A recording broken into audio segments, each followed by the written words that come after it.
ब्रह्मादिभ्यो ब्रह्मविद्या संप्रदायकर्तृभ्यो वंश ऋषिभ्यो महद्भ्यो नमो गुरुभ्यः। ॐ शङ्कारूपेण मच्चित्तम् पङ्कीकृतमभूद्यया किं करीयस्य सा माया शङ्कराचार्यमाश्रयेत्।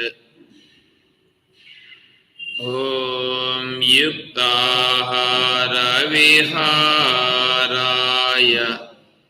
विविक्तस्थलवासिने मलयाळयतीन्द्राय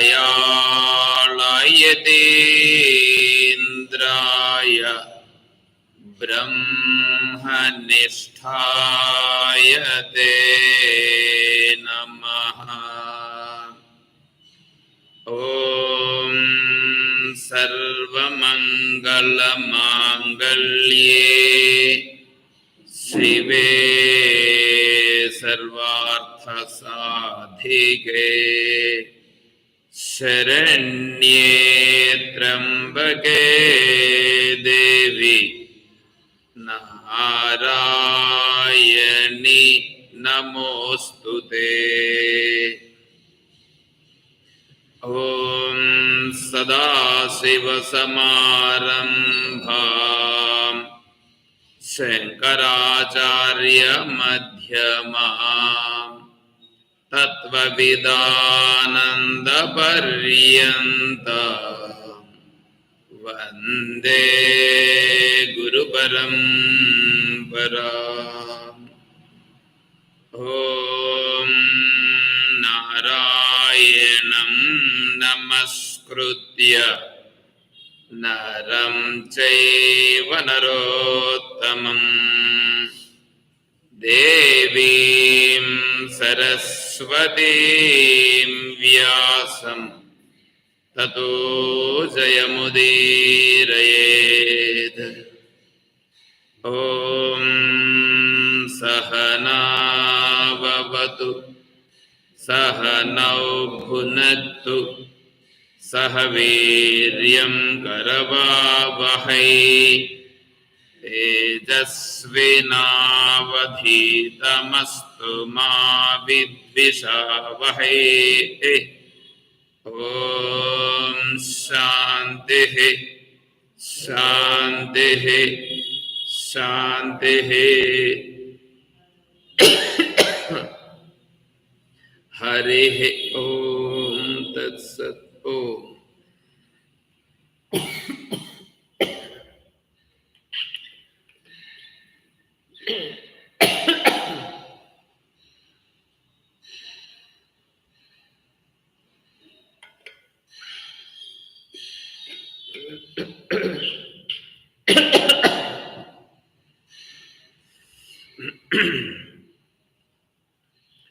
పూజ్య గురుదేవులు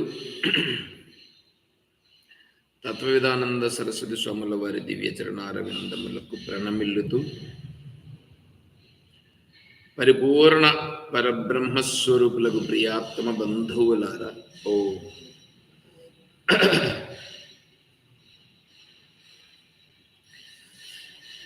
వేదాంత గోష్ఠి మనం విచారణ చేసుకుంటున్నాం.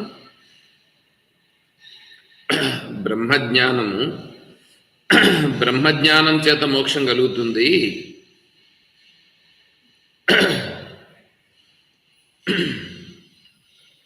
బ్రహ్మజ్ఞానం చేత మోక్షం కలుగుతుంది. మరి బ్రహ్మజ్ఞానం అనేటువంటిది పరోక్ష జ్ఞానము, అపరోక్ష జ్ఞానమని రెండు రకాలు.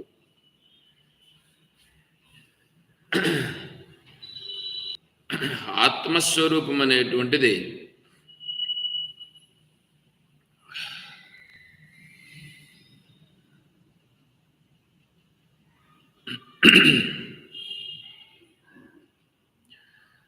ఆత్మస్వరూపం అనేటువంటిది సత్యం,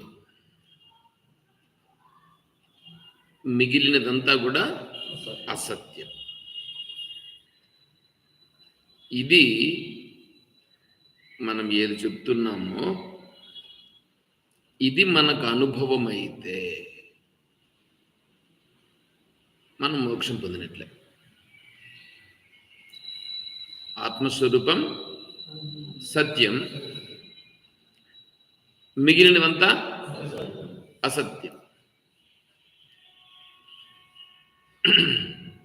మనకేమైనా అటువంటి స్థితి ఉందా?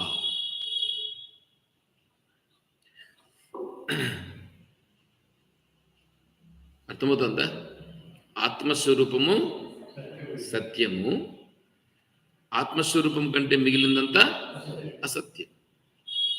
ఆ భావన నోటితో చెప్తున్నాం, కానీ మనం అట్లా లేము.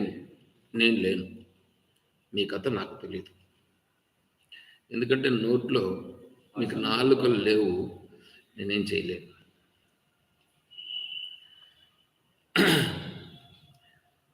కాబట్టి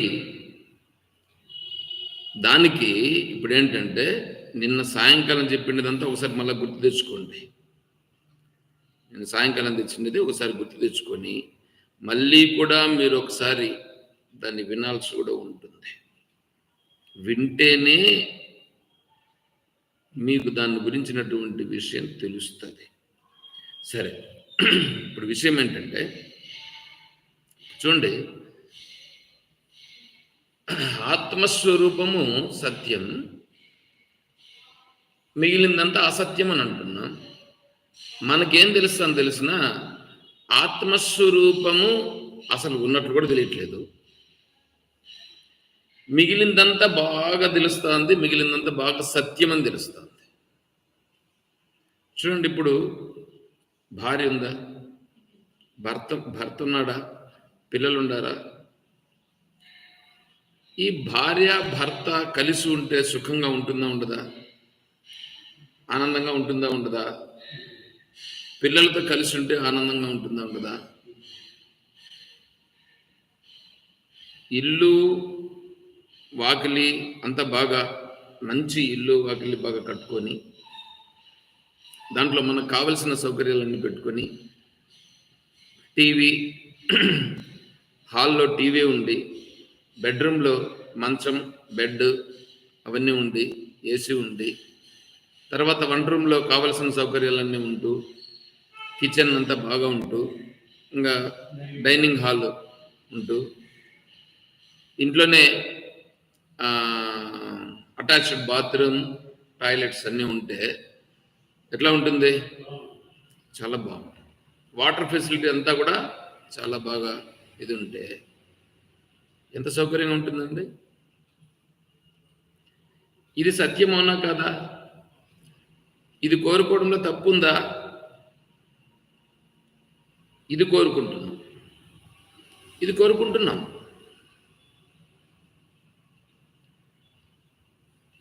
ఇది ఎక్కడుంది? ప్రపంచంలో ఉంది. ఇది ప్రపంచంలో మనం కోరుకుంటున్నాం. తర్వాత ఈ ప్రపంచంలో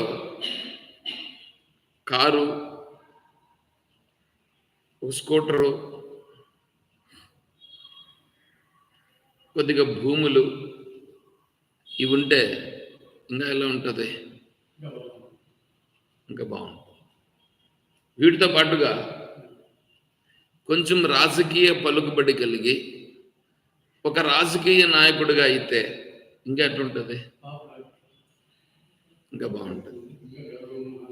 దాంట్లో ఇంకా కొద్దిగా పెరిగి ఏ ఎమ్మెల్యేనో ఎంపీనో అయితే ఇంకా ఎలా ఉంటుంది?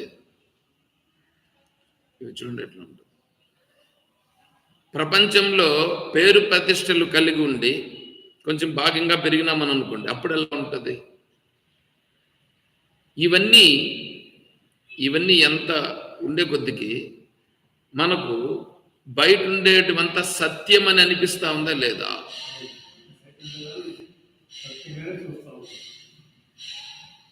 బయట ఉండేటివన్నీ సత్యంగానే చూస్తాం. ఇప్పుడు ఎలక్షన్లో నెగ్గడానికి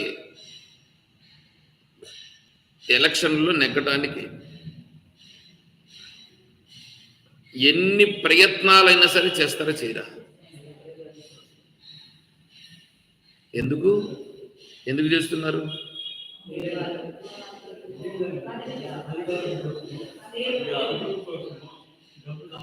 అధికారము పదవి కోసం. ఈ అధికారము పదవి సత్యం అని అనుకుంటున్నామా లేదా?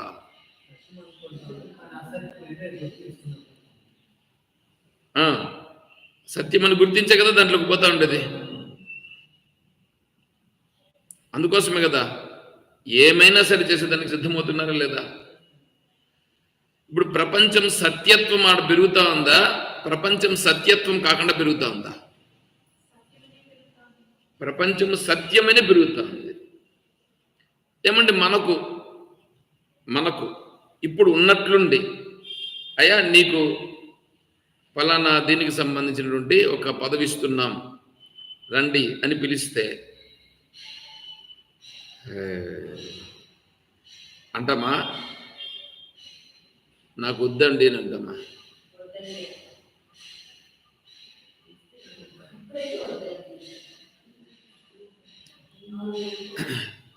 మీరు ఆ మాట అన్నారు, మీతో ఉండే వాళ్ళకు నోర్లు పెగలట్లే.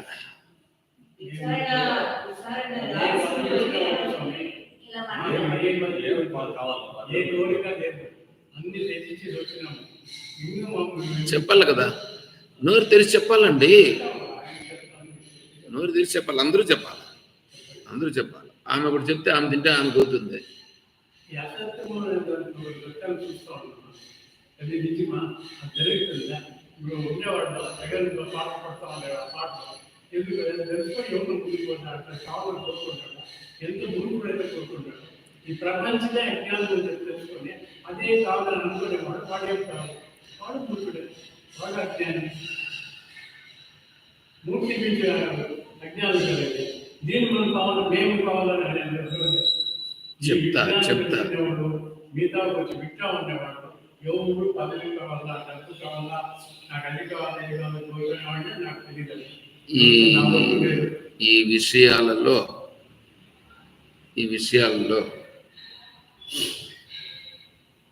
ఇది ప్రపంచం సత్యమని తెలుస్తోంది. ప్రపంచం సత్యమని తెలుస్తోంది కాబట్టి దానిలోకి దూసుకొని పోతున్నాం. అంటే మనకి ఇప్పుడు ఏం తెలియాలి తెలుసా? ప్రపంచం సత్యం కాదు అని తెలియాలి ఫస్ట్. ప్రపంచము సత్యం కాదు అని నీకు చాలా స్పష్టమైతే అప్పుడు ప్రపంచం లేకపోవడం నిలిపేస్తాం.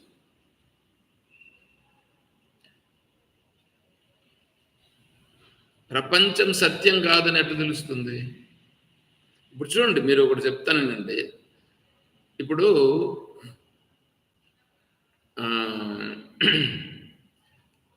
ఒకతను గోర్లు పెంచుకున్నాడు బాగా.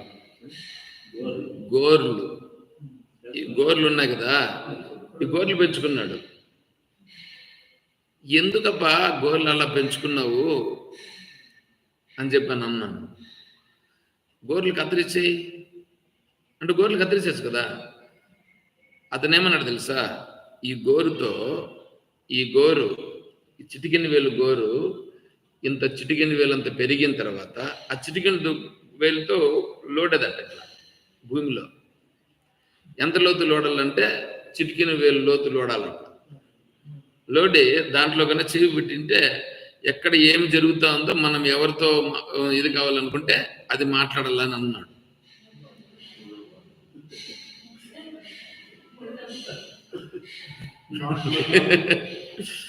చూడండి ఎట్లా ఉంటుందో, తెలుస్తా ఉంది కదా. కానీ వాడు ఏమంటున్నాడంటే వాడు అలా అంటున్నాడు. ఎందుకంటున్నాడు వాడు? ఆ గోరుని కత్తిరించేది ఇష్టం లే వాడికి. దానికి ఏదో ఒకటి చెప్తాను. ఇప్పుడు ప్రపంచం ఉంది చూడండి, ప్రపంచము ఇప్పుడు గోరు వాడికి సత్యం కదా. అందుకని గోరుని విడిచిపెట్టేదానికి వాడికి ఇష్టం లేదు. ధనం ఇష్టం కాబట్టి దాన్ని విడిచిపెట్టేదానికి ఇష్టం లేదు.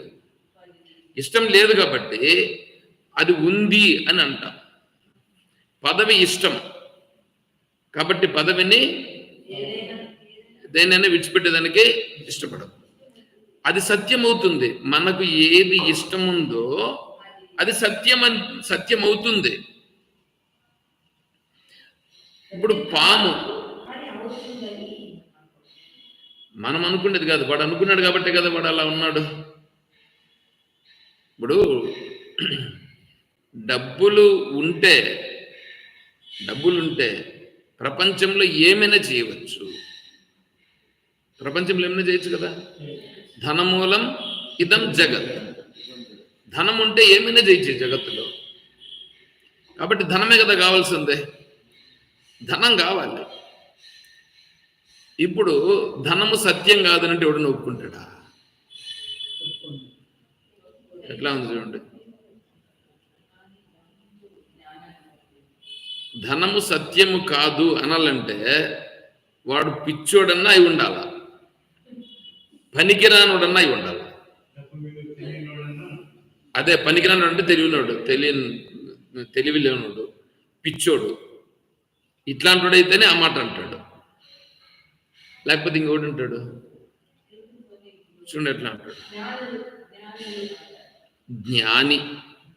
జ్ఞానికి అవసరం. ఇప్పుడు మనం జ్ఞాని కాదు, పోనీ మనిషిగా ఉండే లోకంలో ఉండే మనిషి వచ్చిన తలకాయ తప్పంతా ఈయనే ఉండదు. మనిషి కాదు, జ్ఞాని కాదు, లోకంలో ఉండే మనిషి కాదు, అట్లా జ్ఞాని కాదు.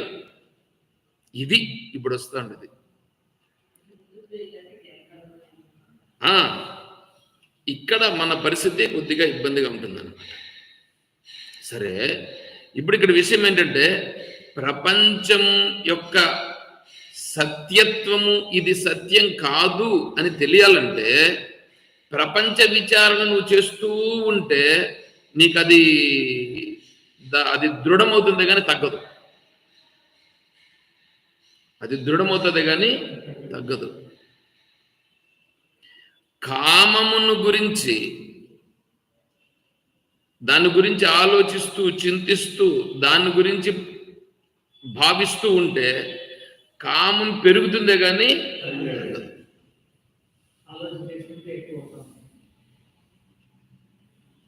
ఇట్లా ప్రపంచంలో ఉన్నటువంటివి ఏవైనా సరే అవేమవుతాయి, వాటిని గురించి తలుచుకుంటూ ఉంటే అది మన మనస్సులో ఇంకా దాని ప్రభావం పెరుగుతూ ఉంటుందే కానీ అది తగ్గదు. ఏమండి, ఈ మాట అందరికీ నచ్చదు. సరే, బాగానే ఉంది. ఇప్పుడు దీన్ని ఎలాగా ప్రపంచంలోకి పోతా ఉన్నామని అనుకోండి, ఎంతసేపు అయినా మనం భగవంతుని తత్వం ఎప్పుడు తెలుసుకోవడం అవుతుంది? కుదరదు. కాబట్టి ఏం చేయాలి తెలుసా? ప్రపంచం యొక్క కారణ విచారణ చేయాలి. కారణ విచారణ, ప్రపంచం ఎక్కడి నుంచి వచ్చింది, ఎలా వచ్చింది అనే విషయం విచారణ చేస్తే అప్పుడేమవుతుందంటే సత్యమైనటువంటి విషయం తెలుస్తుంది. సత్యమైన విషయం తెలుస్తుంది. ఇప్పుడు శుక్తి రజతము అని ఒకటి ఉన్నదండి. శుక్తి రజతం విన్నారు ఎప్పుడన్నా? శుక్తి రజతం. రజతం అంటే వెండి, శుక్తి అని అంటే ఆలుచిప్ప. సముద్రపు ఒడ్డులలో ఉంటుంది ఆల్చిప్ప. అది చూస్తే వెండిలాగా కనిపిస్తుంది.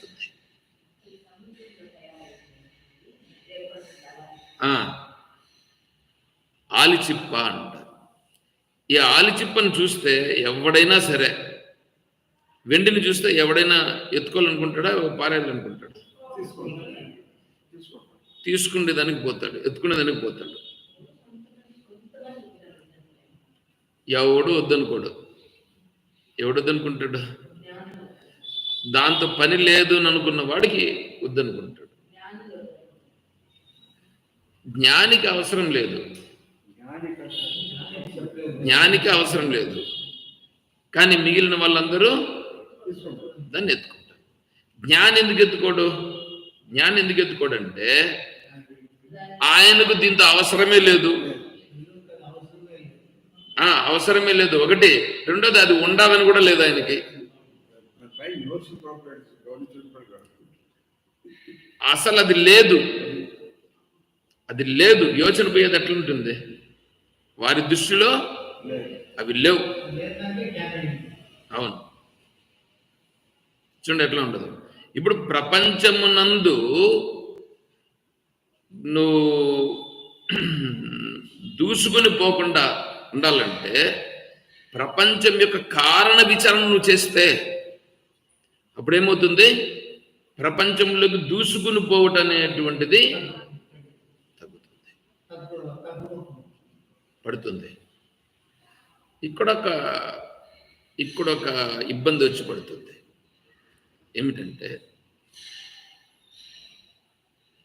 ప్రపంచం యొక్క కారణ విచారణ చేస్తే ప్రపంచంలోకి చొచ్చుకొని పోవటం తగ్గుతుందని అనుకోండి, కానీ మా సంసారం జరగదు కదా. కొడుకులు ఉంటారు, కోడళ్ళు ఉంటారు, వాళ్ళకి ఏదో పిల్లలు ఉంటారు, ఏంటో జరుగుతూ ఉంటాయి. లేకపోతే ఇంకా పెళ్ళిళ్ళు కాకుండా ఉండేవాళ్ళు ఎవరెవరు ఉంటారు. 4 కొడుకులు 4 పిల్లలండి, 3 పెళ్ళిళ్ళు అయిపోయినాయి, ఇంకొకడు ఉన్నాడు లాస్ట్లో. వాడికి పెళ్లి చేయాల్సిన బాధ్యత తల్లిదండ్రులకు ఉంది కదా. 3 పెళ్లి అయిపోయింది, వాళ్ళ నుంచి కలిసి ఉంటే ఇచ్చిపెట్టేస్తాం. ఇంకా లాస్ట్ వాళ్ళు ఉన్నాడే, వాడి కోసమని వెయిట్ చేస్తాం.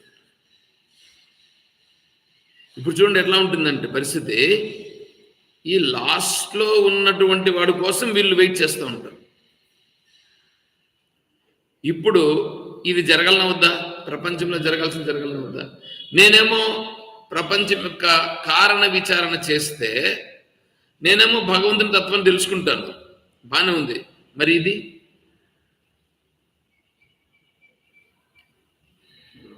చూడు బాబు, నువ్వు కారణ విచారణ చేసినావునంటే ఇది ఎందుకు జరుగుతా ఉంది, ఇది ఎలా ఉంది అనే విషయం వస్తుంది అక్కడ. ఇది ఎందుకు జరుగుతా ఉంది, ఎలా ఉంది అనే విషయం అక్కడ తెలుస్తుంది. ప్రపంచం అంటే ఏమనుకుంటున్నారు? ప్రపంచం అంటే ఎదురుగా కనిపిస్తూ ఉండేది ప్రపంచం, అవునా? ఎదురుగా కనిపిస్తూ ఉండేది ప్రపంచం. దాని దగ్గరికి మళ్ళీ వస్తా. లోపల ప్రపంచం ఒకటి, బయట ప్రపంచం ఒకటి, 2 ప్రపంచాలు, 2 ప్రపంచాలు అండి. ఇక్కడ నువ్వు కారణ విచారణ చేస్తే అంటే ప్రపంచం అనేటువంటిది దృశ్యం. ప్రపంచం దృశ్యమైతే ప్రపంచానికి కారణం దృక్ అవుతుంది. దృక్ దృక్ దృశ్యం.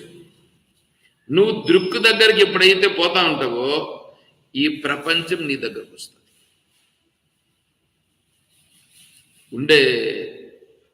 ఉండే రహస్యం చూడండి, ప్రపంచం దగ్గరికి నువ్వు పోయేటప్పటికీ ప్రపంచం నీకు దొరకదు.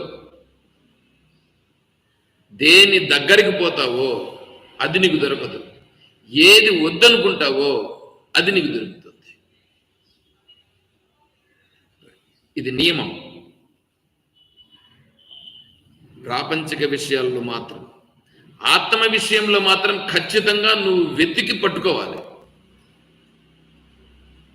ప్రపంచంలో ఉండేటువంటివి ఏవైతే ఉన్నాయో దానిని నువ్వు ఏదైతే వద్దనుకుంటావో, ఏది వద్దనుకుంటే అది నీకు దగ్గర అవుతుంది. అది వెతుక్కుంటూ వస్తుంది నీ దగ్గరికి. నువ్వు వద్దనుకుంటే అది నీ దగ్గరకు వస్తుంది, కావాలనుకుంటే దొరకదు. ఇది ప్రపంచం యొక్క రహస్యం. కాబట్టి నువ్వు కారణతత్వం దగ్గరికి పోతున్నావు అని అనుకో, ఈ కార్యం ఏం చేస్తుంది తెలిసిన? నన్ను విడిచిపెట్టేసి వీడు వెళ్తున్నాడు, కాబట్టి వీడిని ఏం చేయాలి తెలుసా? కట్టుబడి వీడిని నాలోకి మళ్ళా లాగేయాలంటే వీడికి గాలం వేయాలి. వీడికి గాలం వేయాలి. ఏ విధంగా గాలం వేయాలి? వాడు ఏదేది కావాలని అనుకుంటున్నాడో, ఏదైతే దొరకలేదో వాడికి, దానిని వాడికి గాలం వేయాలి. వేస్తే ఇప్పుడు ఏమవుతాడు వాడు? కట్టుబడిపోయి కదా. ఇంకా వారి బాధ్యత అంతే, కట్టుబడిపోతాడు. అందుకని ఇప్పుడు వీడేమవుతాడంటే ఈ ప్రాపంచిక స్థితిలో నుంచి భగవన్ మార్గంలో వెళ్ళేటప్పుడు, అంటే దృక్ మార్గంలో వెళ్ళేటప్పుడు ఈ ప్రపంచంలో ఉండేటువంటి వస్తే దానికి లోపడిపోతాడు. అంటే దృక్ స్థితికి వెళ్ళనీయకుండా ప్రపంచం అనేది మళ్ళీ అలా అడ్డుపడుతుంది. ప్రపంచంలో ఉండేటువంటి భోగాలను మీరు అనుభవించాలనుకుంటే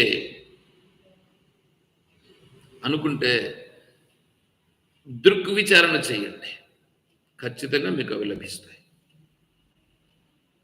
దృక్ విచారణ చేసి దృగ్గు మార్గంలో వెళ్ళిపోవాలి, వెళ్ళాలి. మళ్ళా నేను దృక్ విచారణ చేస్తున్నాను, నాకు ఇది లభించాలని చేస్తున్నాను చేస్తే కాదు, అట్లా కాదు చేయాల్సింది. మళ్ళీ దీన్ని ఇలా కూడా మార్చుకునేస్తారు వీళ్ళు. నిజంగా ఏం చేయాలంటే, నేను దృక్ విచారణ చేస్తున్నాను, నాకు ప్రపంచం అనేటువంటిది అవసరం లేదు. నిజంగా కూడా నువ్వు ఎప్పుడైతే దాన్ని ఏమని చూడండి, శుక్తి రజతం అనేసి అన్నాం కదా. ఇప్పుడు శుక్తిని చూచి మనం ఎత్తుకునే దానికి వెళ్తాం. శుక్తిని చూచి ఎత్తుకునే దానికి వెళ్ళిన తర్వాత ఎత్తుకున్న తర్వాత చూస్తే ఇది వెండి కాదు అని తెలుస్తుంది, మళ్ళీ దాన్ని పారేస్తాం. అలాగే ఇక్కడ కూడా నువ్వు దీనిని తీసుకొని చూచి దీని కారణాన్ని విచారణ చేసినావంటే, ఏ విషయమైనా సరే కారణమును నువ్వు విచారణ చేస్తే కార్యం అనేటువంటిది తొలగిపోతుంది. కాబట్టి కారణ విచారణ చేయాలి. కారణ విచారణ చేస్తే కార్యం తొలగిపోతుంది, ఆ గ్యారంటీ. తర్వాత ఒకటి ఏంటంటే, ఇక్కడ చాలా సమస్య ఏంటంటే, దీనినే వైరాగ్యం అని అంటాం. ప్రపంచమునందు వైరాగ్యం. ఇప్పుడు ప్రపంచమునందు వైరాగ్యం అంటే అందరూ ఏమంటారంటే, ప్రపంచాన్ని గురించి పట్టించుకోకుండా ఉండుట. ప్రపంచాన్ని వైరాగ్యం అంటే అందరికీ ఇదొక మామూలు అయిపోయింది. ఏమంటే వైరాగ్యం అంటే వీడన్నింటినీ ఇడిచిపెట్టేసి బైరాగి అయిపోతున్నాడబ్బా అంటారు చూడండి, అలా అంటారు. వీడు సన్యాసి అయిపోతున్నాడు, విన్నారా ఇట్లాంటి మాటలు? అంటే ఇప్పుడు వీనికి నిజంగా వైరాగ్యం ఉందా అంటే, వీళ్ళ దృష్టిలో ఏంటంటే అది వద్దు అని అంటే కన్నా వీడు వైరాగ్యంలో ఉన్నాడని వీళ్ళు అనుకుంటున్నారు. ఇది నిజమైన వైరాగ్యం కాదు, ఇది నిజమైన వైరాగ్యం కాదు. నువ్వు ఇక్కడ దీనిని వద్దన్నావు, ఎందుకు వద్దన్నావు?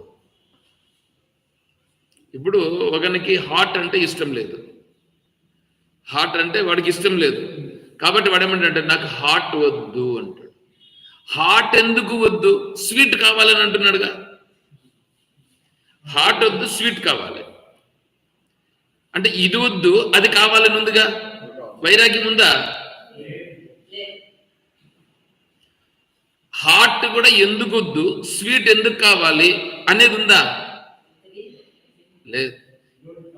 తింటే బాగుంది కాబట్టి కావాలి, అనుభవిస్తే బాగుంది ఆనందంగా ఉంది కాబట్టి కావాలి. విచారణ లేదు. అందుకనే వాసనాక్షయం, తత్వసాక్షాత్కారం, మనోనాశం మూడు ఏకకాలంలో కలగాలి. ఇప్పుడు ఇక్కడ మనకు ప్రపంచం యొక్క అనిత్యత్వం నీకు తెలియాలంటే కారణత్వం తెలియాలి. కారణాలు ఏంటివి? పంచమహాభూతాలు. కనీసం పంచమహాభూతాలు చూడాలి మనం. అంటే మనం ఏది చూసినా కూడా ఏం చూడాలి? ఇప్పుడు పంచమహాభూతములను చూడగలమా? పంచమహాభూతాలు ఉన్నాయి లేదా? ఏడుండే పంచమహాభూతాలు?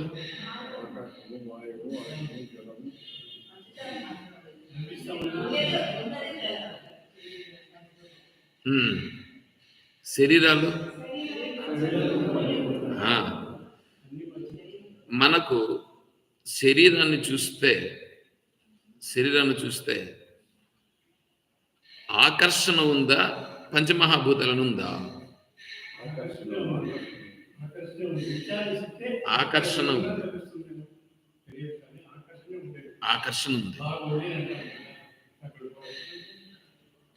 ఉంది. నీకు పంచమహాభూతాలను వస్తే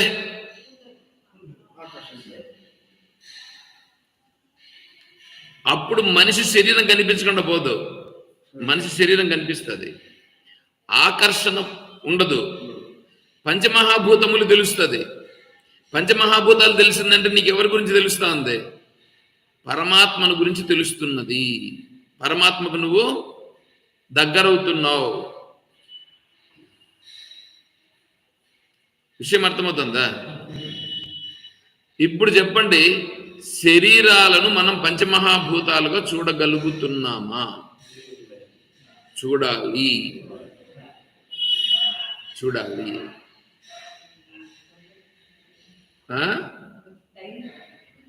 టైం తీసుకో. ఏమి ఇప్పుడు ఏమన్నా అర్జెంట్ చెప్పేసినారా? అర్జెంటుగా నువ్వు చేయగలిగితే సంతోషమే, లేదా టైం తీసుకో, పర్లేదు.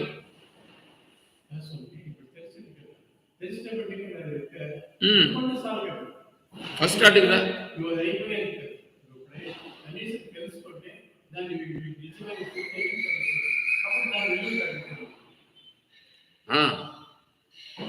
నువ్వు ఎంత పంచమహాభూతముల గురించి తెలుసుకుంటూ వస్తే, పంచమహాభూతములను అందరికీ తెలుసండి.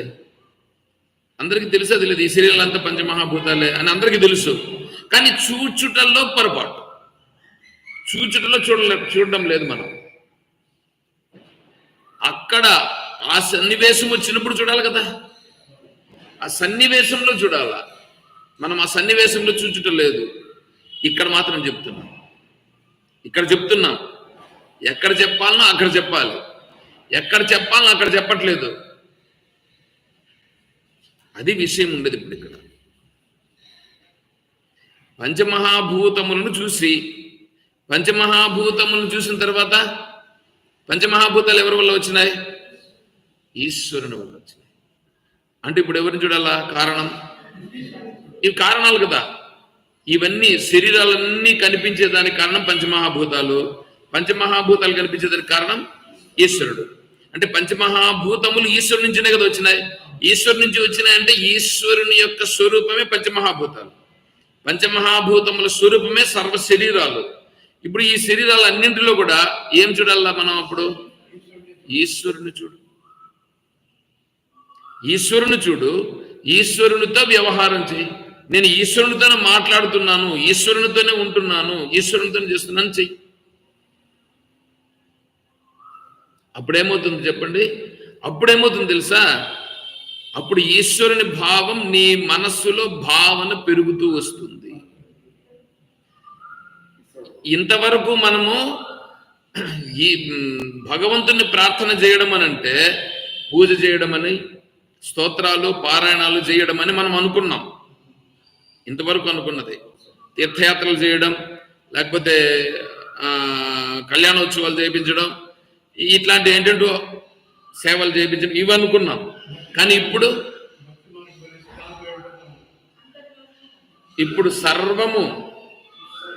సర్వము పంచమహాభూతములే. ఆ పంచమహాభూతముల రూపంగా ఉన్నది ఈశ్వరుడే. పంచమహాభూతాల రూపంగా ఉన్నది ఈశ్వరుడే. ఎవరు? బయటనా? ఇంట్లోనా? ఇంట్లో ఉండేవాళ్ళు ఈశ్వర స్వరూపాలే, బయట ఉండేవాళ్ళు కూడా ఈశ్వర స్వరూపాలే. ఇది రాదండి, ఇది రాదు.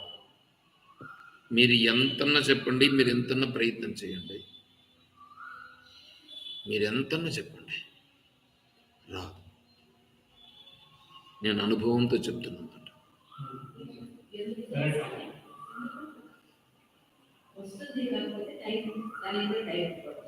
మీరు చేసి చూడండి, చేసి చూడండి.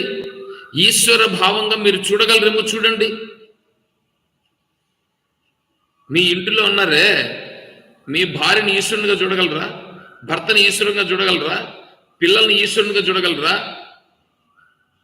మనవలను మనవరాలను ఈశ్వరునిగా చూడగలరా?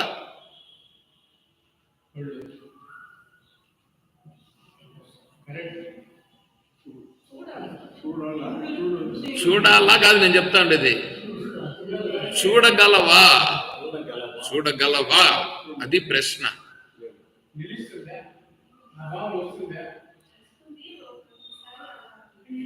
నేను అందుకే ఇప్పుడు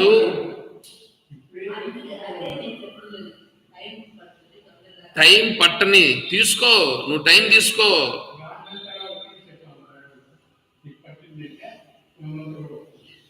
నేనేమంటున్నానంటే కనీసం కనీసం ఇప్పుడు ఈశ్వరునిగా చూడాల కదా.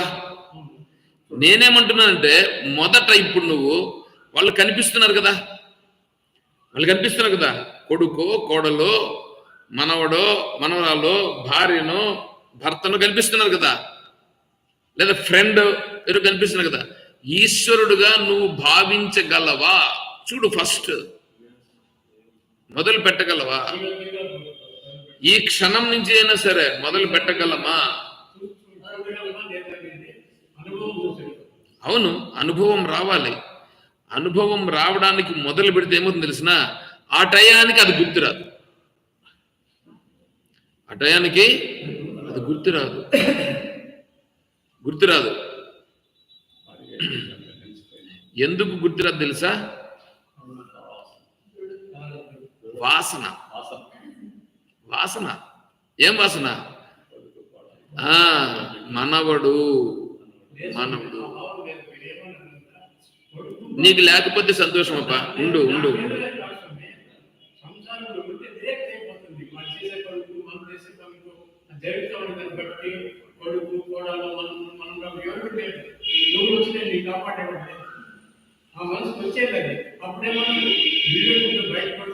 వివేకముతో కాదు అక్కడ వచ్చింది, అక్కడ వివేకంతో రాలా, వాళ్ళపైన ద్వేషంతో వచ్చింది. వాళ్ళపైన ద్వేషంతో వచ్చింది, కానీ లోపల ప్రేమ ఉంది వాళ్ళ మీద. ఆహా, అయ్యా చూడయ్యా, నువ్వు వెనకాల చూసుకో, నీ మనస్సు నువ్వు పరిశోధన చేసుకొని చూసుకో. నేను చెప్తా ఉండే మాటను నువ్వేం చేస్తావంటే, ఇప్పుడు నేను ఒక మాట అడుగుతా. ఇప్పుడు కొడుకు కోడలు మనవడు మనవరాలు ఏదో మనల్ని అంటారు కాబట్టి వాళ్ళ పైన మనకేమైనా మాత్రం భావన లేదు, ఒప్పుకుందామండి. మీ మనవడిని కానీ మీ మనవరాలు కానీ బయట ఉండేవాళ్ళు ఎవరైనా ఏమైనా అంటే నువ్వు ఎలా ఉంటావు? నీ మనసు ఎలా ఉంటుంది? ప్రశ్న అర్థమవుతుందా? అప్పుడు నువ్వు నాకు సమాధానం చెప్పొద్దు, విను. అప్పుడు నీ మనస్సును నువ్వే ప్రశ్నించుకో, నేను నిజంగా వైరాగ్యంగా ఉన్నానా అనే ప్రశ్న అప్పుడు నువ్వు వేసుకో. ఒకటి. నెంబర్ 2, నీ మనవడో మనవరాల్లో ఒక మంచి స్టేజ్, మంచి పొజిషన్ వచ్చింది, ఏదో ఒక జాబ్ వచ్చింది, నీ మనస్సు ఆహ్లాదంతో ఉందా లేదా?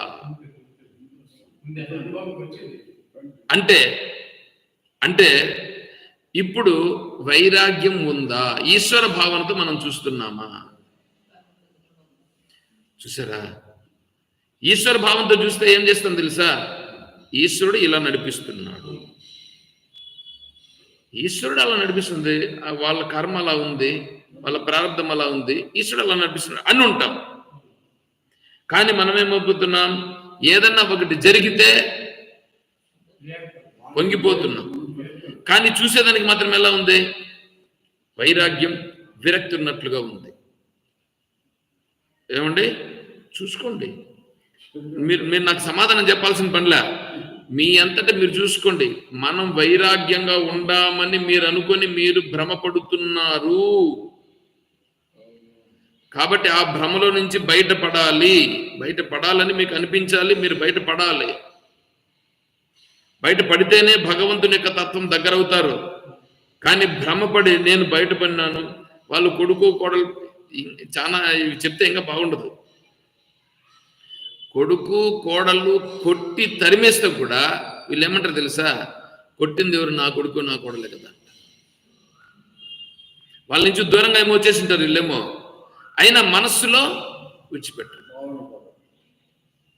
వైరాగ్యం అంటే ఈశ్వర భావనతో ఉండుట వైరాగ్యం. వాళ్ళను ద్వేషించుట వైరాగ్యం కాదు. ఎవరిని ద్వేషించుట వైరాగ్యం కాదు. ఎవరిని ద్వేషించాల్సిన పని లేదు. కొడుకైనా కోడలైనా భార్య అయినా భర్త అయినా ఎవరి ప్రారంధం ప్రకారం కదా జరుగుతుంది. అదంతా నా ప్రారంధం ఇలా ఉంది కాబట్టి నా ప్రారంధం ఇలా జరుగుతుంది. నా ప్రారంధం ఇలా జరుగుతూ ఉన్నప్పుడు నేనిప్పుడు నాకు ఇలా ఎవడో అన్నాడని చెప్పి అతన్ని అనాలనా, లేదా ఈశ్వరుని పట్టుకోవాలనా? ఈశ్వరుని పట్టుకోవాలి.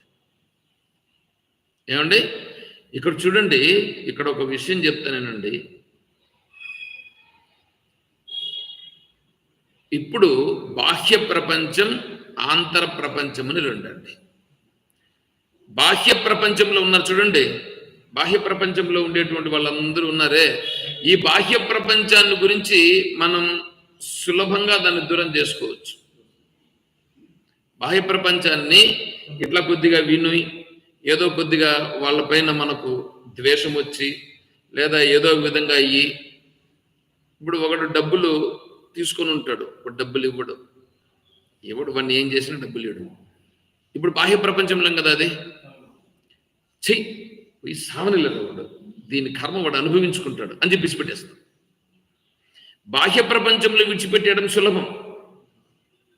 బాహ్య ప్రపంచంలో విడిచిపెట్టడం సులభం. ఆంతర ప్రపంచంలో మనం విడిచిపెట్టగలుగుతామా? మనస్సులో ఉండే దాన్ని ఏమంటారంటే ఆంతర ప్రపంచం అని అంటారు. బాహ్యంగా ఉండేటువంటిది బాహ్య ప్రపంచం. బాహ్య ప్రపంచం ఈశ్వరుడు. బాహ్య ప్రపంచం ఈశ్వరుడు. ఈశ్వరుని రూపంగా మనం అంతా చూస్తాం. ఈ శరీరాన్ని కూడా ఈశ్వరునిగా చూస్తాం. మనం ఈ శరీరాన్ని కూడా ఈశ్వరునిగా చూస్తాం. కానీ మనస్సులో ఉండేది ఈశ్వరుడు కాదు. బాగా చూసుకోండి, మనసులో ఉండేది ఎవరు? నువ్వు చేసి పెట్టుకోండేటివి కదా. అది నువ్వు చేసి పెట్టుకుంటే వాసనలు ఉంటే అది కూడా ఈశ్వరుడు అంటే ఎట్లా? నువ్వు అది కూడా ఈశ్వరుడే అని నువ్వు ఉండగలిగే స్థితి రావాలి. అంటే ఎట్లా తెలుసా? అది కూడా ఈశ్వరుడేనంటే ఎట్లా తెలుసా? అది నువ్వు సాక్షిగా ఉంటా. హృదయములో మనస్సులో ఉండేటివి కూడా ఉన్నాయి చూడండి.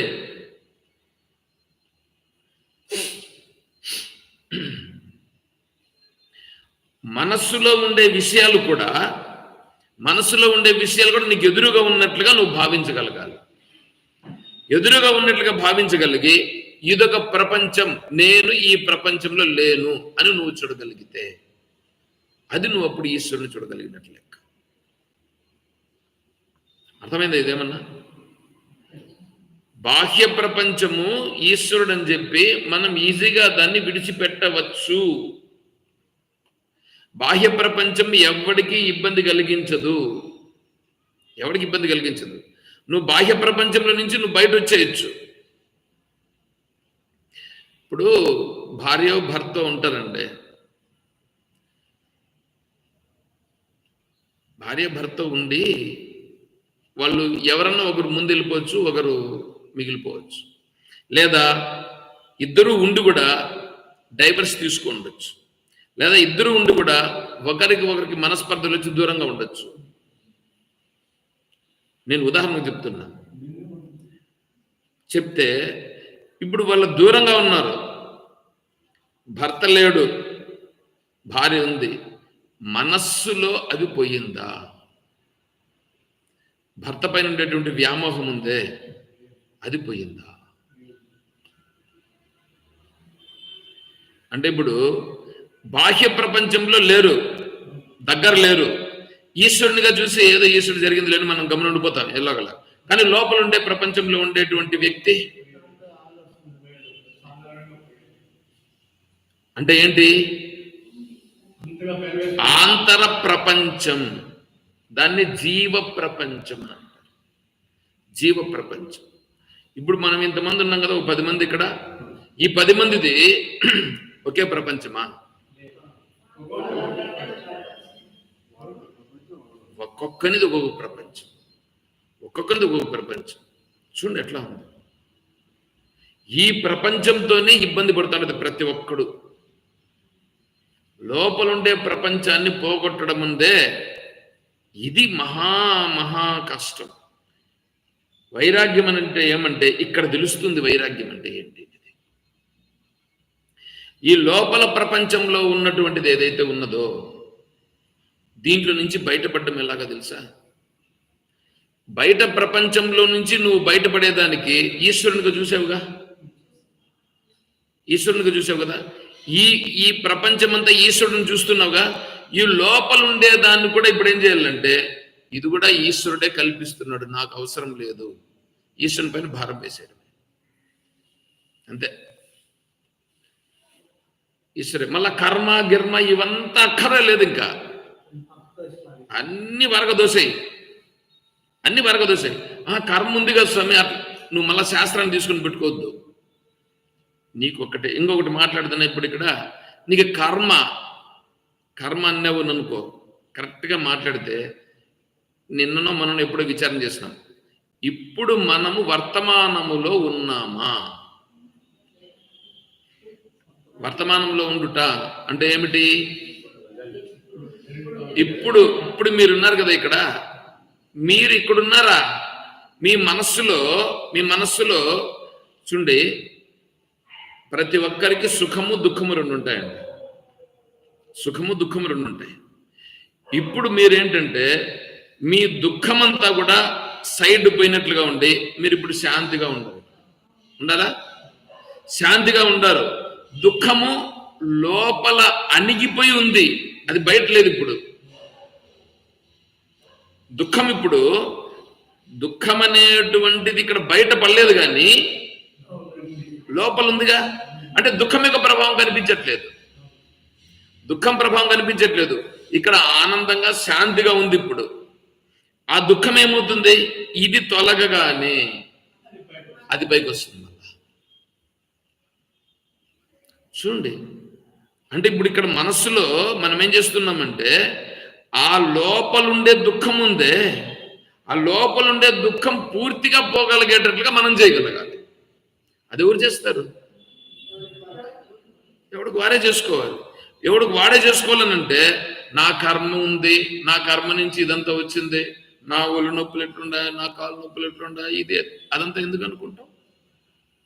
నాకు డబ్బులు లేదని ఎందుకు అనుకుంటావు? నాకు భర్త లేదని ఎందుకు అనుకుంటావు? నాకు భార్య లేదని ఎందుకు అనుకుంటావు? ఈశ్వరుడు ఇప్పుడు ఈశ్వరుడు ఉన్నాడు లేదా?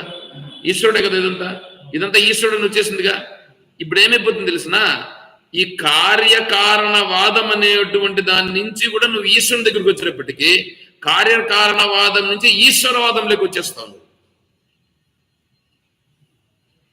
కార్యకారణవాదములో నువ్వు ఎప్పుడైతే నిలబడతావో, కార్యకారణవాదంలో నిలబడాలి. నిలబడి కార్యకారణవాదము నుంచి పైకి వస్తే నెక్స్ట్ స్టెప్ చూడండి, ఈశ్వర స్థితిలో నిలబడుట. అప్పుడు ఈశ్వర స్థితిలో నిలబడినప్పుడు నీకు ఇవన్నీ కూడా ఉంటాయి. ఏవన్నీ? ఈ బాధలన్నీ కూడా ఉంటాయి, అన్ని బాధలు ఉంటాయి. కానీ ఈ బాధలు అనేటువంటివి అతనికి లెక్కలో ఉండవు. ఎందుకు తెలుసా? సర్వము ఈశ్వరునే చూస్తూ ఉంటాడు అతను. సర్వము ఈశ్వరుడే అతనికి. అహమాత్మా గుడాకేశః సర్వభూతాశయస్థితః అహమాదిశ్చ మధ్యంచ భూతానామంత ఏవ చ. 10వ అధ్యాయం. అహమాత్మ గుడాకేశ సర్వభూతాశయ స్థిత అహమాదిశ్చ మధ్యంచ భూతానాం అంత ఏవ చ. చూడండి, అహం నేను, పరమాత్మ చెప్తున్నాడు, ఆత్మ గుడాకేశ, గుడాకేశుడు. గుడాకేశుడు అంటే అర్జునుడి పేరు. ఎందుకు గుడాకేశ అని పేరు వచ్చింది? అర్జునుడికి వెంట్రుకలు మిడిమిల దగ్గర కూడా ఉన్నాయట. మీకు ఎవరికైనా మిడిమిల దగ్గర వెంట్రుకలు ఉన్నాయా? మిడిమ, మిడిమ అంటే ఏమే? మిడిమ అంటే పాదం ఉందే, పాదముకు వెనకాల ఉంది చూడండి. పాదము ఇట్లా పాదం ఇది కదా, ఈ వెనకాల ఉందే, ఇది చెయ్యి కాదు, ఇది పాదముకి ముందర వేళ్ళు ఉంటాయి, వెనకాల మిడిం, మిడిం అంటారు దాన్ని. ఆ మిడిమ దగ్గర వెంట్రుకలు ఉన్నాయా? అక్కడ నుంచి మొదలుకొని శరీరం అంతా ఒక్క అరిచేతుల్లో తప్ప మొత్తం వెంట్రుకలు ఉన్నాయట అర్జునుడికి. గుడా కేశ, కేశ, కేశము అని అంటే వెంట్రుకలు, మొత్తం వెంట్రుకలు ఉన్నాయన్నమాట అర్జునుడు. ఎట్లాంటి వాడు చూడండి అర్జునుడు. ఇంకొక అర్థం ఏం తెలుసా? కేశము, కేశ అంటే కేశము అంటే దుఃఖము, దుఃఖం. ఆ దుఃఖమును జయించిన వాడు. ఇంకొక అర్థం ఏం తెలుసా? నిద్ర, గుడ అంటే నిద్ర, నిద్రను జయించిన వాడు అర్జునుడు. దానికి ఇంకా కథ పోతుంది. వీళ్ళు గురువు దగ్గర విద్యాభ్యాసం చేస్తున్నారు. చేస్తుంటే వీళ్ళు సరే విద్యాభ్యాసం సాయంకాలం అయిపోయిన తర్వాత వచ్చి పడుకుంటారు కదా, భోజనం చేసి భిక్ష చేసి పడుకున్నారు. పడుకొని నిద్రపోతూ ఉంటే ఒక సౌండ్ వస్తూ ఉంది అర్జునుడికి. ఏమయ్యా సౌండ్ అని చూస్తే కరుం కరుం అని వస్తా. కరుం కరుం అని అంటే ఎవరో తింటా ఉంటారు, నమలుతా ఉంటారు. లేచినాడు, లేచి చూసినాడు, ఎవరు తింటా ఉండదని చూస్తే భీముడు. భీముడు ఏంటో పెట్టుకొని ఒకటి నోట్లో వేసుకొని నమలుతా ఉంటాడు, తింటాడు. సౌండ్ వస్తా. ఏమన్నాయా రాత్రిలో తింటాండేవని అన్నాడు. రాత్రి అయితే పగలైతేమని అన్నాడు తినేదానికి. అట్లయితే నీకు ఎట్లా కనిపిస్తుంది? తినేది నోట్లో పెట్టుకోవాలి కదనంటే చేతికి నోటికి అలవాటు అయిందా లేదా? చేతికి నోటికి అలవాటు అయిందా లేదా? మీరు చూడండి, టీవీ చూస్తే మీరు తినరా? అంటే మీకు అలవాటు అయిందా లేదా?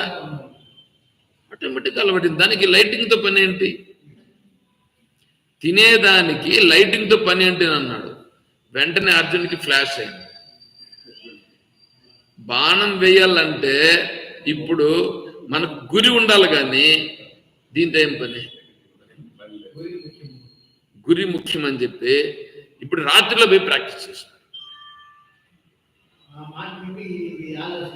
ఆ మాట నుంచి భీముడు తింటా ఉండేదానికి నోటికి చేతికి అర్థం లేదు కదా. ఆ విధంగానే నేను బాణములు కూడా ఎందుకు ప్రయోగం చేయకూడదు అని ప్రాక్టీస్ చేశాను. వేస్తూ ఉంటే ఆ సౌండ్ వస్తుంది చూడండి, ఫర్ ఫర్ ఫర్ అని వస్తుంది. ఆ సౌండ్ విని ద్రోణాచార్యులు లేచినాడు. లేచి ఎవరు ఎప్పుడు బాణ ప్రయోగం చేస్తున్నాడే అని చెప్పి లేచి వచ్చి బయట వచ్చి చూసినాడు. చూస్తే అర్జునుడు బాణాలు వేస్తున్నాడు. దగ్గరకు వచ్చి ఏనైనా ఇప్పుడు వేస్తున్నావు అందినంటే, నేను రాత్రిలో కూడా ఏ విధంగా నేను బాణములను ప్రయోగం చేయగలను అనేసి నేను అభ్యాసం చేస్తున్నాను గురువు గారు అన్నాడు. గురువుకి ఎట్లా ఉంటుంది చెప్పండి? సంతోషమైపోయి నిన్ను మేటి విలుకాడుగా నేను చేస్తాను, నీతో సమానమైన విలుకాడు ఇంకొకడు ఉండడు ప్రపంచంలో అని చెప్పి ఆయన అలా తయారు చేస్తాడు. అంటే ఆ గురువు యొక్క హృదయాన్ని కూడా అట్లా దోచుకున్నాడు అన్నమాట అర్జునుడు. రాత్రిని జయించినాడు, రాత్రిని కూడా జయించి ఇట్లా చేశాడు. అందుకని వారికి పేరు గుడాకేశ. అర్థమవుతుందా? అలా గుడాకేశుడు ఏ విధంగా నువ్వు నిద్రను జయించినావో, ఏ విధముగా నీ యొక్క వెంట్రుకలు మిడిమల నుండి మొదలుకొని ఉన్నాయో అలాగా నేను సర్వులయందు నేను ఉన్నాను. సర్వం ఉండేదంతా నేనే. నీకు వెంట్రుకలు పైనుంచి కిందాకంతా ఉన్నాయిగా, అలాగా మొత్తం ఉండేదంతా నేనే. మొత్తం ఉండేదంతా నేనే. ఎవరు చెప్తాను ఇది మాట? ఈశ్వరుడు, పరమాత్మ. పరమాత్మ చెప్తున్నాడు. ఇప్పుడు వీడికి ఏమైనా జరిగిందని అనుకోండి, ఏమైనా జరిగితే ఎవరు చేపిస్తాడు? అది ఈశ్వరుడు చేపిస్తున్నాడు. హే ఈశ్వర, ఇలా చేపిస్తున్నావా అని ఈశ్వరుని చూచుట, ఈశ్వరుని వైభవమును గుర్తించుట. ఈ స్థితి రావాలంటే కార్యకారణవాదాన్ని దాటుకుని పైకి పోతే కానీ రాదు ఇది. ఇప్పుడు ప్రతిదానికి మనం ఏం చేస్తుంటామంటే కార్యకారణవాదాన్ని పట్టుకొని ఉంటాం. ఇది ఇలా జరుగుతుందంటే అలా ఉంది కాబట్టి కదా ఇలా జరిగింది.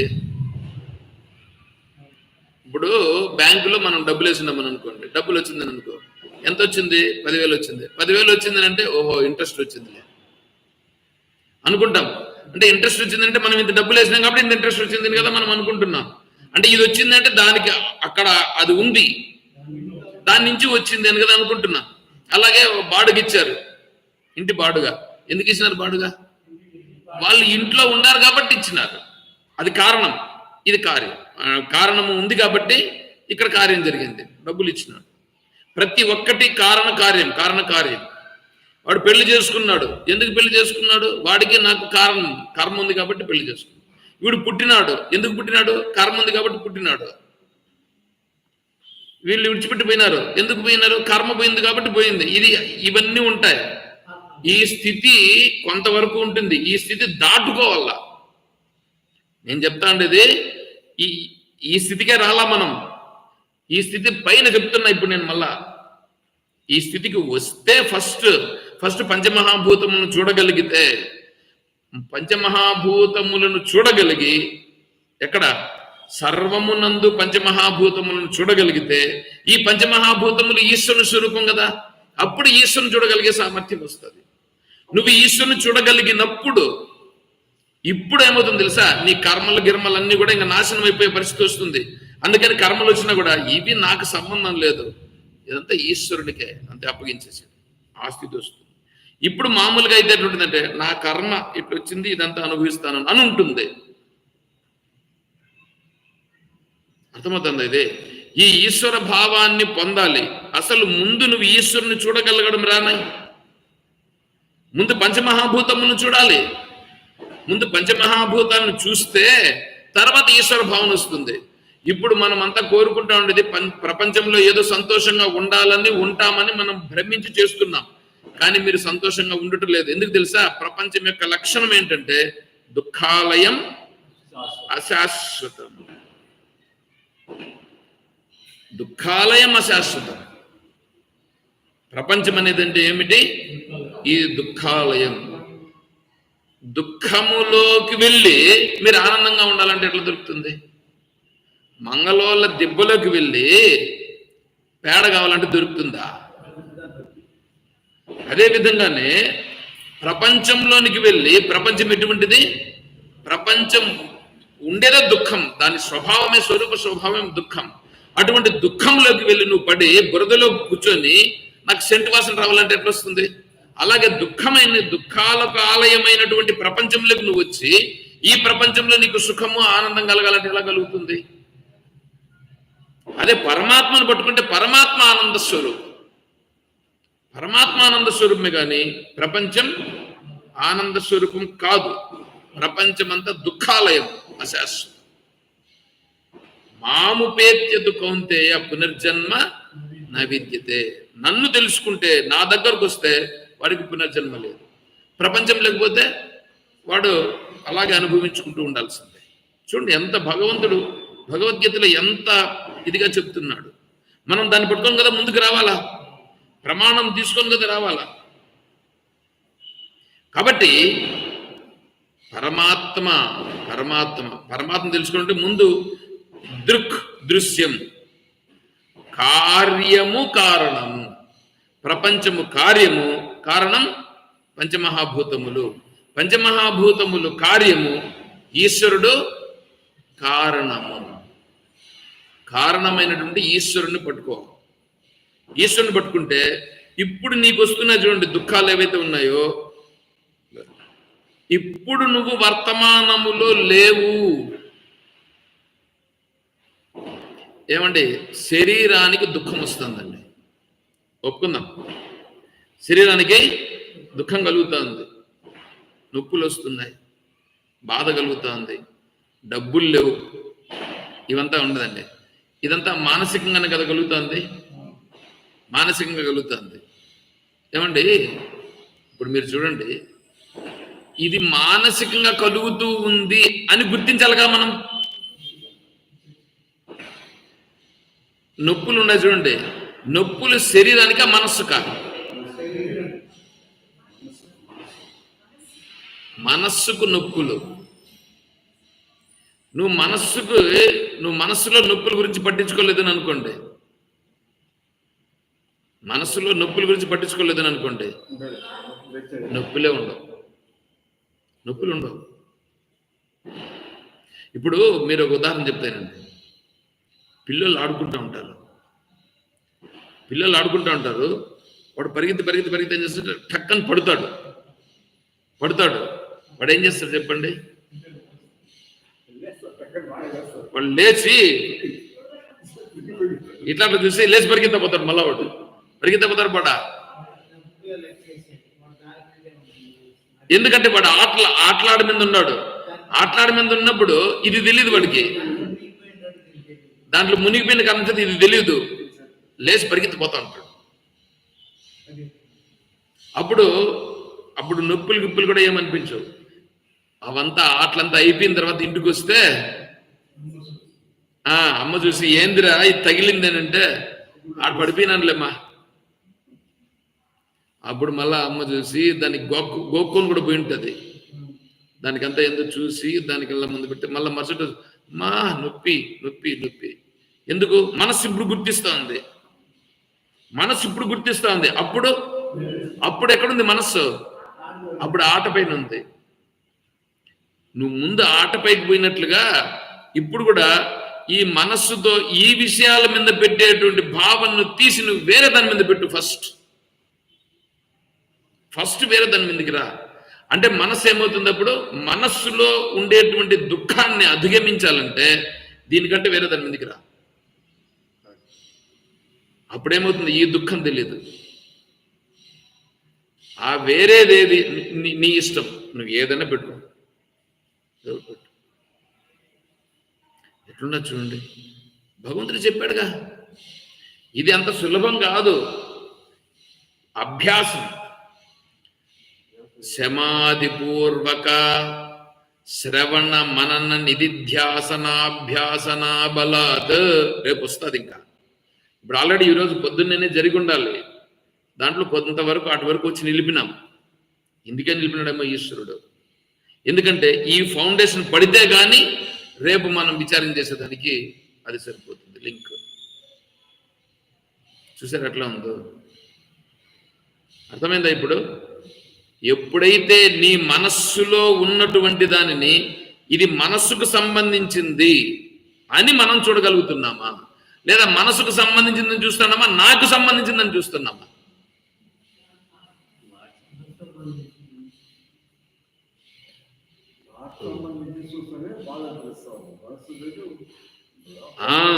అదే ఇప్పుడు మనస్సుకు సంబంధించినది అని చూచుట లేదు, మనం నాకు జరిగిపోతా ఉంది అని చూస్తాం. అంటే మనం ఏమైపోయినాం? దానిలో లీనమైపోయినాం, దాంట్లో మునిగిపోయినాం. మాటలు మాత్రం చెప్తాం, శ్లోకాలు చెప్తాం,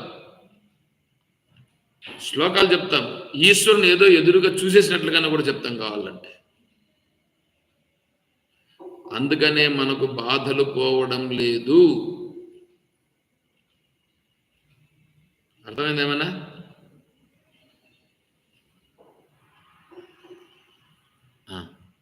టైం కూడా అయింది. సరే, ఇంకా నెక్స్ట్ ఈశ్వర భావన అనేది వస్తే, అంటే ఇప్పుడు ఏంటి?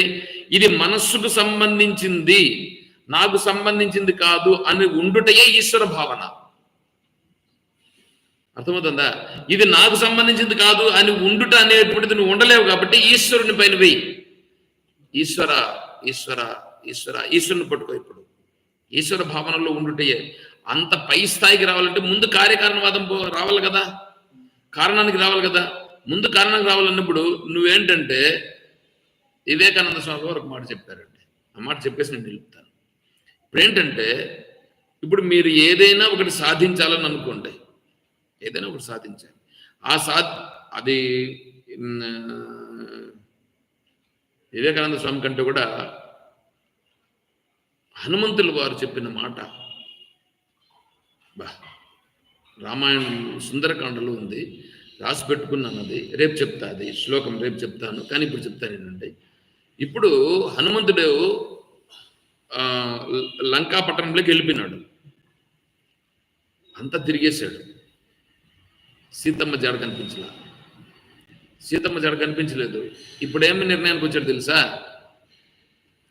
సీతమ్మ కనిపించలేదు, నేను ఇప్పుడు వెనికిపోతే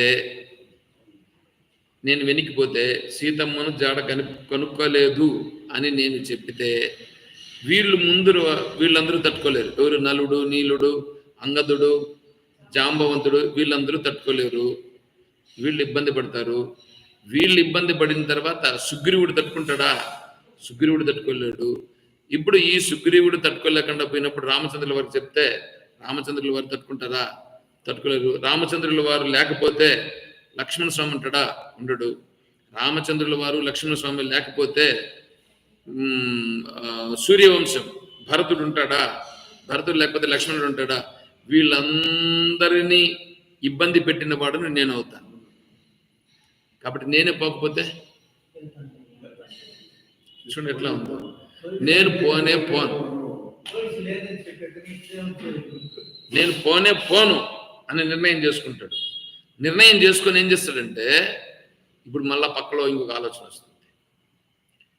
రామచంద్రుల వారు నన్ను పిలిచి అంగుళీయకం ఇచ్చినాడు అంటే, ఒక పనిని అప్పగించినప్పుడు ఆ పనికి ఒకే రూటే చూడకూడదు. మనం ఒకే రూట్లో చూసి ఆ పనిని ఆ రూట్లోనే చేయాలని చూడకూడదు.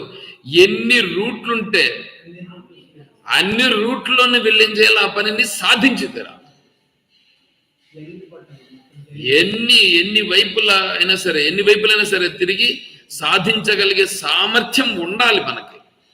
అలా ఉంటేనే నిజమైనటువంటి కార్యసాధకుడు అవుతాడు.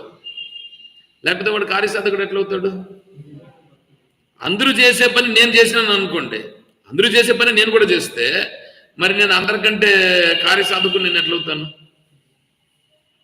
చూడండి ఎట్లా ఉందో. కాబట్టి నేను అందరూ చేసిన పనిని నేను చేస్తే కార్యసాధకుని నేను కాను. కాబట్టి నేనేం చేయాలంటే, ఇప్పుడే నేను ఆలోచన చేయాలి. ఆలోచన చేసి ఇప్పుడు అంటాడు, ఇప్పుడు ఈ లంకాపట్టణంలో మిగిలింది ఒకటి ఉంది, నేను వెతకనిది ఏమిటి? అశోకవనం ఒకటి ఉంది. అశోకవనంలో చూసేసి, అశోకవనంలో సీతమ్మ గన నాకు కనిపించకపోతే ఈ రావణాసురుని జుట్టు పట్టుకుని ఇదే విధంగా ప్రతిజ్ఞ చేస్తాడు. జుట్టు పట్టుకొని వాడిని ఉతగొట్టి, నువ్వు ఏడబెట్టినావో సీతమ్మను చూపించనేటట్లుగా వాడిని కొట్టి ఏమి చెయ్యాలో నేను అది చేస్తా అని చెప్పి ప్రతిజ్ఞ చేసుకొని ఇప్పుడు అశోకవనంలోకి వెళ్తాను. ఇక్కడ చూసేసి నేను ఆ పని చేస్తాను. నెక్స్ట్ మళ్ళీ ఆలోచన చేస్తా. అంటే ఏంటి? ఇంతవరకు ఇప్పుడు నేను పోనని అనుకున్నాడు, వెనక్కి తిరిగి పోనని అనుకున్నాడు, కానీ వెంటనే మళ్ళీ ఈ ఆలోచన వచ్చింది. చూడండి, అంటే ఒక పనిని సాధించాలంటే ఎన్ని విధాల నేను చేయాలను అన్ని విధాల నేను చెయ్యాలి. అలా చేస్తేనే నేను కార్యసాధకుడు అవుతాను.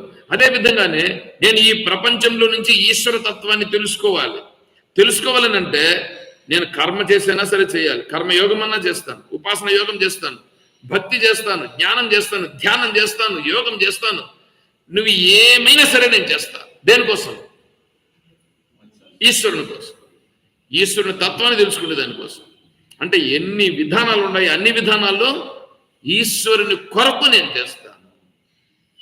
చూడండి ఎట్లా ఉంది.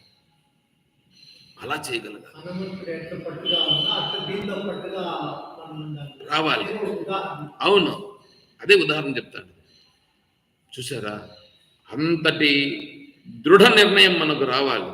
అంతటి దృఢ నిర్ణయం వచ్చి ఆ భావనతో ముందుకెళ్తే ఖచ్చితంగా మనకున్నటువంటివన్నీ కూడా, సమస్యలన్నీ కూడా ఆటోమేటిక్గానే ఈశ్వరుని యొక్క అనుగ్రహం చేత తేషాం సతతయుక్తానాం భజతాం ప్రీతిపూర్వకం. చూడండి, దదామి బుద్ధియోగం తం ఏన మాం ఉపయాంతి తేషామేవా అనుకంపార్థం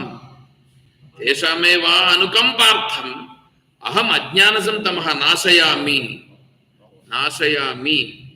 అతని యొక్క బాధలన్నీ కూడా నాశయామి. ఆత్మభావస్థ, ఆత్మభావం అంటే నేను అక్కడే ఉన్నానుగా. ఈశ్వరుడు ఎక్కడున్నాడు? ఇక్కడే ఉన్నాడుగా. ఈశ్వరునికి అక్కడే ఉన్నాడు తెలుసు. ఆ ఈశ్వరుడు ఏం చేస్తాడు తెలుసు? నాశయామి. దేన్ని? నీ భావాలను. నీవు దేనికోసం అయితే ప్రయత్నం చేస్తున్నావో దాన్ని నేను అనుగ్రహిస్తాను. ఆత్మభావస్థ ఎట్లా? జ్ఞానదీపేన భాస్వత. భాస్వత అంటే ప్రకాశం. అగ్ని ప్రకాశం వస్తుంది. అగ్ని ప్రకాశం వస్తే ఏమవుతుందండి? చలి ఉంటుందా? చలి ఉండదు. చీకటి చలి ఏ విధంగా దూరం అవుతుందో రెండింటిని చూపిస్తున్నారు అక్కడ. అదే విధంగానే మన హృదయంలో ఉండేటువంటి ఆ అజ్ఞాన తమో మోహ స్వరూపముతో నిండి ఉండేటువంటి భావాలు ఏముండాయో ఆ భావాలన్నీ తొలుగుతాయి. పటాపంచలై తొలగి ప్రకాశం అనేటువంటిది ప్రకాశించి ఆ ఆనందము, శాంతి అనేటువంటిది కలుగుతుంది. ఎంత భగవంతుడు దీనికంటే ఇంకా భరోసా ఏం ఇస్తాడు చెప్పండి? కానీ మనం అలా ఉన్నామా? మనం అలా ఉండుట కొరకు చెప్తున్నా నేను ఇక్కడ. ఇలా ఉంటే అలా వస్తుంది, ఇలా ఉంటే అది వస్తుంది, ఇలా లేకపోతే అంటే ఇప్పుడు లోపం ఎక్కడుంది? ఇక్కడుంది, అక్కడ లేదు. ఈశ్వరుని యందు లోపం లేదు. లోపం ఉండేదంతా నాలోని. నేను మార్చుకోవాలి. అది చెప్పుట కొరకే నేను ఇది చెప్పాను. సరే, ఇక్కడ నిలుపుతాం. రేపు మళ్ళీ మనం కంటిన్యూ చేద్దాం.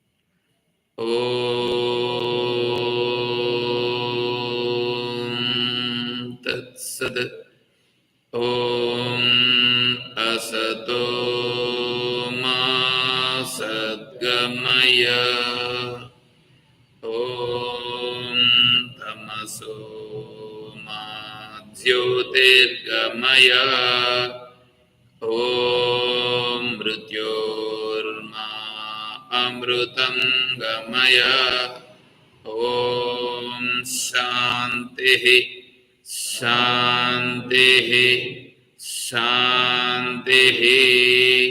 హరి ఓం తత్సద్. ఓం సర్వం శ్రీ సద్గురు చరణారవిందార్పణమస్తు.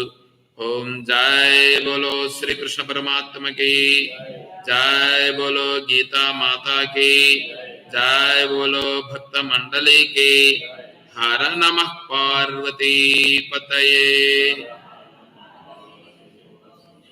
जय सीताराम.